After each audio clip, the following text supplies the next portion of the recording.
CSK management source থেকে দুটো বড় আপডেট উঠে আসছে যে তারা আইপিএল 2025 মেগা অকশনে দুটো বড় প্লেয়ারকে টার্গেট করতে চলেছে।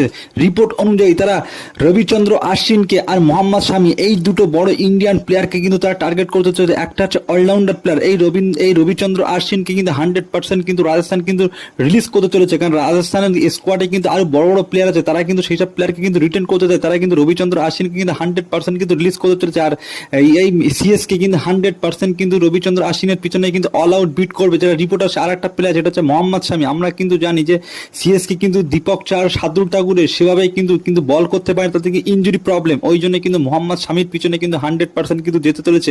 আর সিএসকে ম্যানেজমেন্ট কিন্তু এরকম অভিজ্ঞতা প্লেয়ারের উপরেই কিন্তু মেগা অকশনে বা অকশনে কিন্তু তারা কিন্তু বিট করে এবং অল আউট যায়। তো রিপোর্টার সেই মোহাম্মদ শামি আর রবিচন্দ্র আশ্বিন এই দুটো প্লেয়ারের উপরে কিন্তু 100% কিন্তু তারা কিন্তু বিট করতে চলেছে, আইপিএল মেগা অকশনে টার্গেট করতে চলেছে, রিপোর্ট আসলো। তো এটাই রিপোর্ট আসলো সিএস।